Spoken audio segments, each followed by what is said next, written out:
Hi, I'm doing my first Firestone Walker review in quite a while, and they have thrown their hat in the ring of the unfiltered New Wave IPAs with their first ever tall can. It's, I guess, being called the Leo v. Ursus series, the Lion versus Bear series of IPAs, double IPAs, I believe, only, and this one is called Fortem. It's 8.2% alcohol, canned exactly 3 weeks ago. Should be in good shape. We often don't get Firestone Walker beers on this side of the country that fresh. Hopefully we keep getting them that fresh, because I don't really drink as much Firestone because I rarely see it under a month old. And this one is hopped with primarily Citra and Simcoe, but they do use Cascade, I guess, as a bittering hop. And then it says in the Whirlpool they use Mandarina Bavaria, the German hop, and in the dry hops they also add Mosaic and Hallertau Blanc, another newer German hop. It's a little fruitier than most, and this is unfiltered, but from the reviews I've been seeing, it's not super murky and hazy. But the reviews are pretty good for this beer. They don't say anything about double dry hopping or using any special new yeast strain that would make this a very New England influence, but I know it's definitely influenced by the tall cans of extra fruity IPAs from around these parts. And it's quite pale. I tried to kind of swirl the can around to get some extra yeast in here, and I'm only seeing a very fine sediment in there. You can see pretty well through it. You can see my finger nicely. It's on the edge of being transparent still. Pretty big head on this one. I mean, otherwise it looks mostly like a lot of Firestone Walker beers. And I'm smelling a little bit at this point. Yeah, it has that resinous edge that I noticed from the other Firestone hoppy beers. But besides that, it has some nice peachy and soft candied orange notes and mandarin and light tropical passion fruit pineapple thing happening too. And some candy-ish notes. Taffy, a little bit of purple drink. It actually reminds me a little bit of maybe like Sip of Sunshine. And especially if that had some more interesting hops in it. It's not being overwhelmed by Citra or Mosaic, I would say. They're all blending together pretty well in this beer.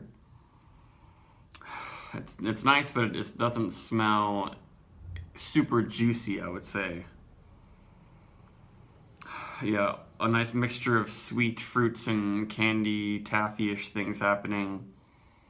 Jolly Rancher aromas mixed with just a light resin bite. It's not exactly like oniony dank or anything like that. Very clean, I guess you might say.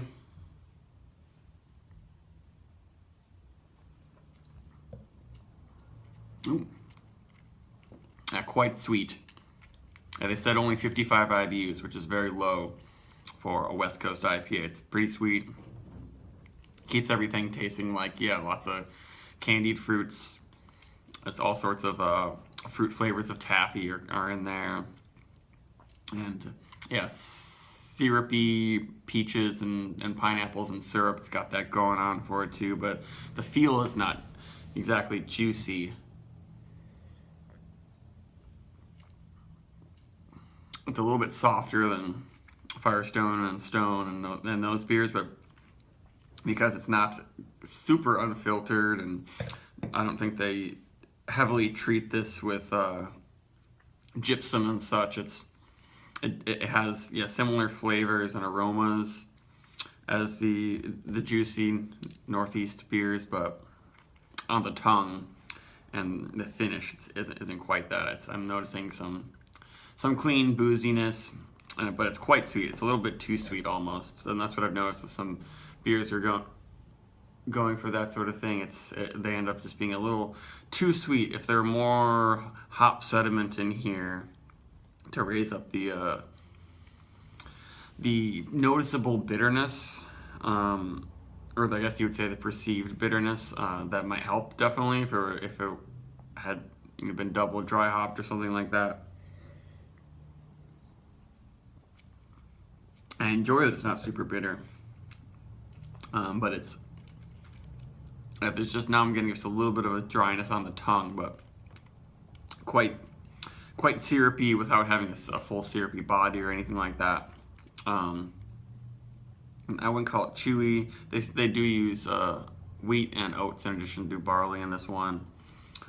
They're helping the mouth feel a little bit and helping it be a little bit softer, especially in comparison to like their other IPAs that are just all barley and they use caramel malts and stuff like that, and add some toastiness that kind of brings out the bitterness. This one, they almost went too much in the sweet, in the sweet direction or something like that.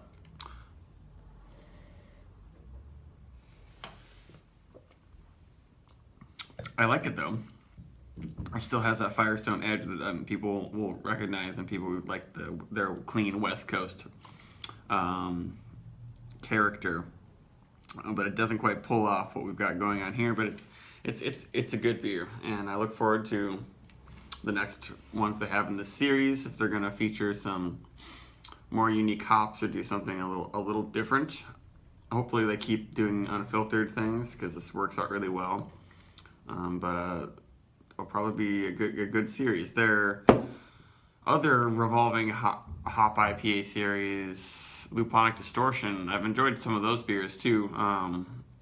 But those ones are rarely very fresh around here, unfortunately. And hopefully that doesn't happen to this series too. But I'd give it, over an 80 or something. Definitely 80, 2 bags of popcorn.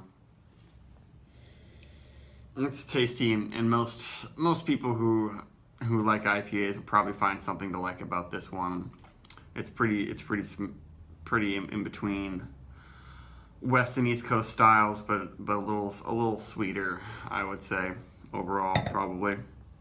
All right, bye.